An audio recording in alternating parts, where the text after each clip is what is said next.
y alumnos de tecnología de tercer grado de secundaria. Es un gusto que nos acompañen a esta sesión de Aprende en Casa. Aprende en Casa es una estrategia educativa que la Secretaría de Educación Pública creó para llevar a cabo trabajo colaborativo con la familia y reforzar los aprendizajes. Identificaremos las características de los procesos y avances de innovación a lo largo de la historia. La tecnología en educación básica se divide en campos tecnológicos, agropecuarias y pesqueras, de alimentos, producción, construcción, información o comunicación. La tecnología también se relaciona con otras disciplinas como las matemáticas o la historia, lo que permite comprender que el conocimiento se interconecta para propiciar el desarrollo tecnológico que conocemos. En el siguiente video veremos cómo se inventó la batería y qué relación tiene con el electromagnetismo. Considera el siguiente experimento. Tenemos dos pedazos de metal, cobre y zinc, que vamos a conectar usando cables conductores. Y ahora sumergimos los metales en un electrolito, en este caso vinagre.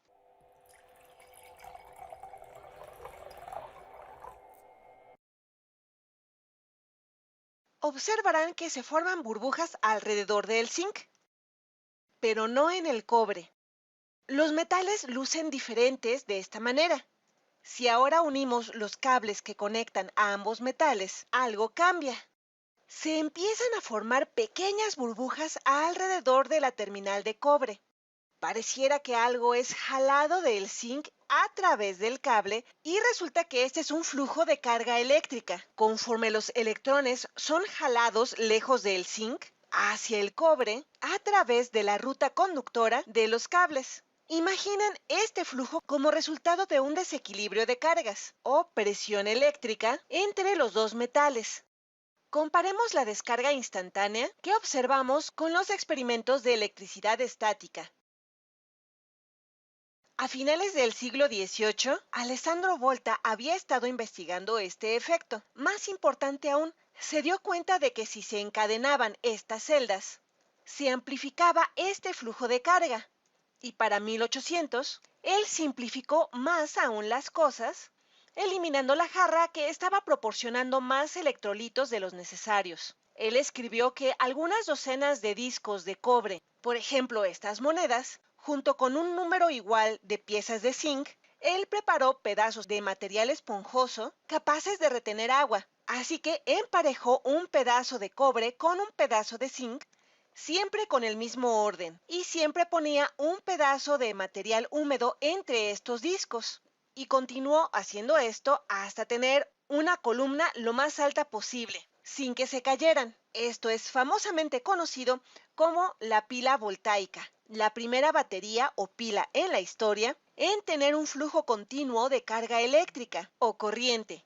Si se agregaban más celdas, aumentaba la presión eléctrica de la corriente, resultaban en el aumento de la presión eléctrica en ambos extremos. Y la presión eléctrica fue uno de los primeros términos para referirse a lo que ahora conocemos como voltaje, llamado así en honor a Volta. Si ambos cables en los extremos de la pila se tocan de forma directa, podremos observar una serie de choques o chispas. Al principio, el uso de la corriente eléctrica como método de comunicación no fue algo obvio inmediatamente. Solo se observaban chispas y burbujas. Una idea fue usar la presencia de burbujas para representar letras, y el telégrafo de burbujas usó este método, aunque involucraba 26 circuitos diferentes, uno para cada letra, y se basaba en el hecho de que la batería o la pila que proporcionaba la corriente podía colocarse alejada de las jarras o de los recipientes que contenían las terminales que producían las burbujas. Fue un invento ingenioso, aunque no muy práctico y nunca se usó. Pero pronto todo cambiaría. Después de una famosa demostración, en 1819, se encontró que si pasábamos un cable cerca de una brújula y conectábamos este cable a una pila, en el instante en el que el cable hace contacto con la pila, se movía la aguja, sin tener contacto físico alguno. La única explicación era que la corriente que era llevada por el cable creaba un campo magnético temporal. A esto le siguieron varias pruebas para descubrir la dirección de este campo. Primero se pensó que apuntaba a lo largo del cable que llevaba la corriente, o quizá emanando hacia afuera del cable, de la misma manera que viaja el calor. Pero después se descubrió que estaba viajando alrededor del cable, en círculos perpendiculares. Así que un lazo de cable crearía un campo magnético que apunta a través del centro de este lazo, girando hacia afuera. Esto se convirtió en un galvanómetro, que se diseñó para detectar y medir corriente eléctrica. Simplemente era un rollo de cable o una bobina con una brújula suspendida en el centro. Cuando se aplicaba corriente eléctrica a la bobina o al cable enrollado, se creaba un campo magnético al centro del cable, rodeándolo por afuera, de manera que la aguja siempre apuntaba de forma perpendicular a la dirección de la fuerza, que se encontraba en equilibrio a ambos lados de la aguja. Y mientras más fuerte era la corriente, más grande sería el movimiento o el desplazamiento de la aguja. Y para 1824, William Sturgeon demostró una forma de aumentar la fuerza de este campo simplemente enrollando un cable conductor alrededor de un pedazo de acero, que podría ser un clavo. Se podría amplificar la fuerza magnética porque el acero es un mejor medio para apoyar la formación de un campo magnético. A esto le llamamos permeabilidad. Y al enrollar varias veces el cable alrededor del clavo, se puede aumentar la fuerza del campo miles de veces. Esto se conoce como un electroimán.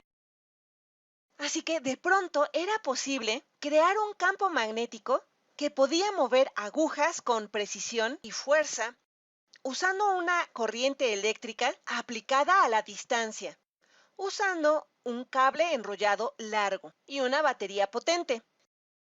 En ese entonces, nuestra comprensión de la información estaba en sus inicios.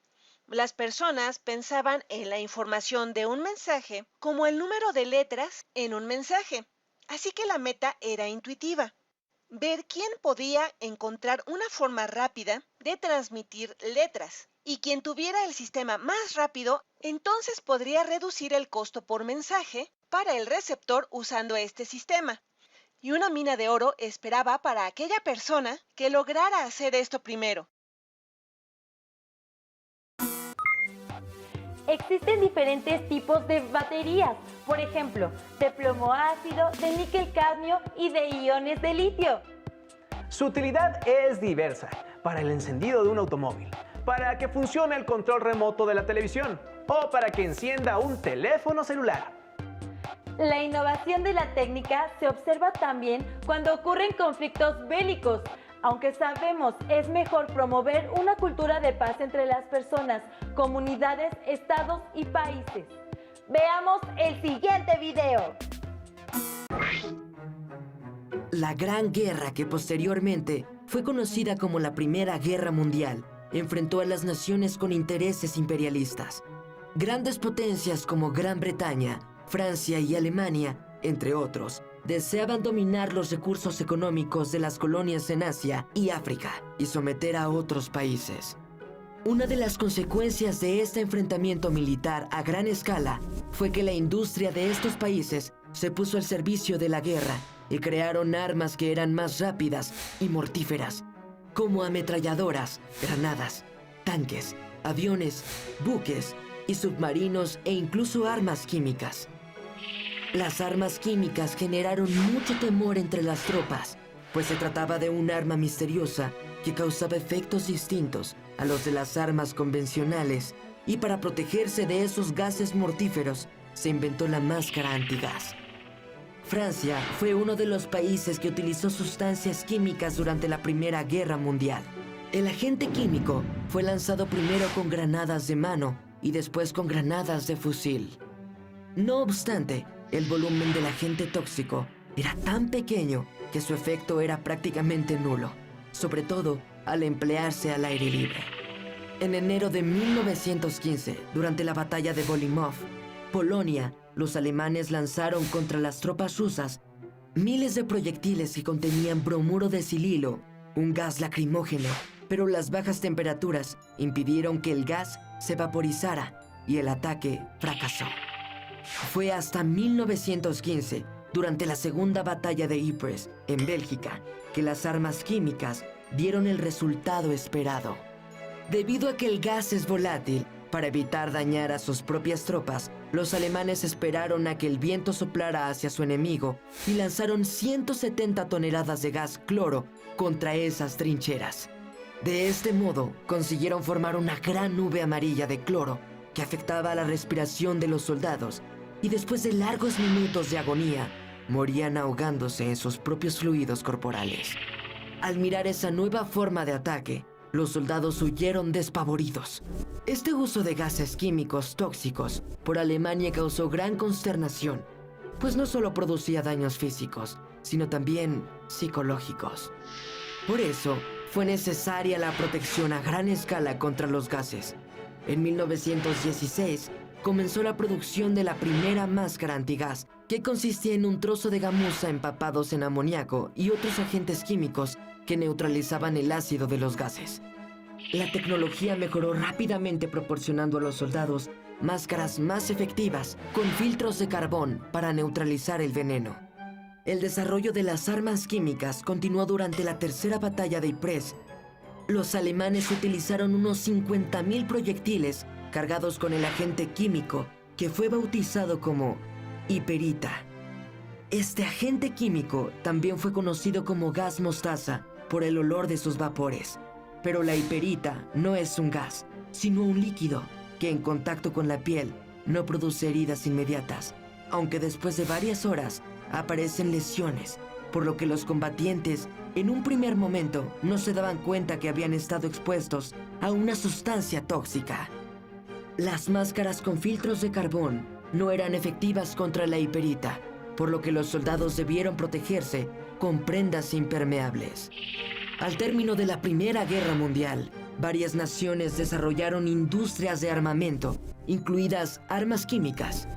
Por ese motivo, la Sociedad de Naciones organizó la Conferencia para la Supervisión del Comercio Internacional de Armas y Munición en Ginebra en 1925. Allí se firmó el Protocolo de Ginebra, que prohíbe el uso de armas biológicas y químicas. No obstante, estas armas continúan desarrollándose a pesar de que se han establecido nuevos protocolos. Recientemente, el grupo terrorista Estado Islámico utilizó hiperita en un intento por controlar territorios de Irak y Siria. ¿De qué manera la humanidad podría aprender de su historia para evitar el uso de estas armas? Como vimos, la guerra es atroz y con ella se han desarrollado técnicas en la construcción de armas y vehículos militares. ¿Qué situaciones favorecieron el desarrollo de la técnica en la construcción de armas? Escriban en su carpeta de experiencias las características innovadoras que identificaron en el video. Veamos algo más sobre el tema. En la historia, el tiempo se relaciona con los acontecimientos de la humanidad. Los historiadores utilizan la cronología para distinguir el antes y el después de estos acontecimientos.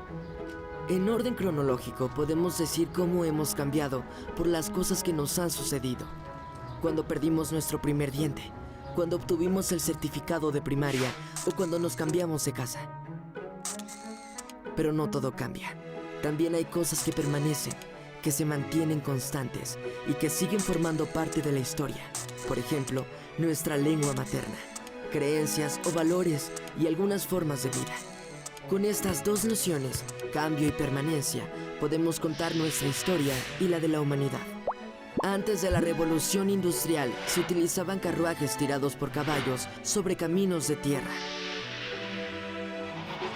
Durante la Revolución Industrial, la aparición de la locomotora y el desarrollo del ferrocarril revolucionaron el transporte. Con la aparición del automóvil, se hizo necesario modernizar los caminos, transformando el paisaje. Una consecuencia de la industrialización fue que las ciudades se convirtieron en el centro de la actividad económica. Los trabajadores migraron del campo hacia ellas. Hoy en día, En las ciudades de México, Guadalajara y Monterrey se encuentra la mayor actividad económica y diariamente muchas personas deben trasladarse de las zonas vecinas hacia sus centros de trabajo. La migración internacional a gran escala fue otro cambio histórico que comenzó con la industrialización. Miles de europeos viajaron a América, en particular a Estados Unidos, a través de contratistas, a quienes les pagaban por un viaje en las bodegas de los barcos, en las que habitualmente se almacenaba al ganado. Así estos contratistas obtenían sus ganancias con el transporte de migrantes que se empleaban en las obras del ferrocarril o en el trabajo de las minas. En la actualidad, ¿qué sucede con la migración? Seguramente en tu comunidad hay historias de personas que han migrado en búsqueda de mejores oportunidades económicas a Estados Unidos y han debido hacerlo en transportes que no están acondicionados para ellas, como camiones y trenes de carga. Las personas continúan buscando mejorar sus condiciones de vida, pero también migran por razones políticas, religiosas o por desastres naturales, entre otras. La industrialización del siglo XIX fue un proceso que transformó las relaciones económicas, a la sociedad y la vida cotidiana de las personas. La historia humana es cambio y permanencia en el tiempo, es decir, los procesos históricos pueden implicar transformaciones, pero hay muchos elementos del pasado que se mantienen constantes y que podemos identificar en el presente. De esta manera, las nociones de cambio y permanencia nos ayudan a comprender nuestra historia. Reflexionemos sobre las siguientes preguntas. ¿Cómo se trasladaban las personas por tierra antes de la Revolución Industrial? ¿Cuál fue la relevancia del ferrocarril para la movilidad de las personas? ¿Qué otros requerimientos fueron necesarios para el funcionamiento de estos vehículos? ¿Consideran que es necesaria la innovación constante de la técnica? En su carpeta de experiencias, redacten sus conclusiones para que posteriormente las compartan con su docente. Para reforzar lo aprendido, platiquen con su familia sobre el tema. Es momento de despedirnos. Los esperamos en otra sesión de Aprende en Casa. ¡Nos vemos pronto! ¿Cómo se trasladaban las personas por tierra antes de la Revolución Industrial?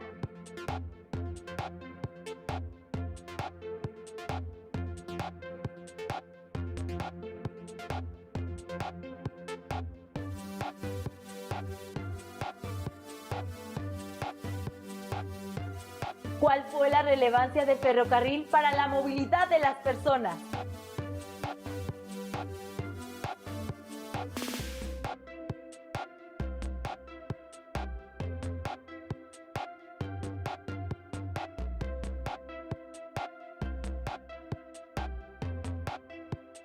¿Qué otros requerimientos fueron necesarios para el funcionamiento de estos vehículos?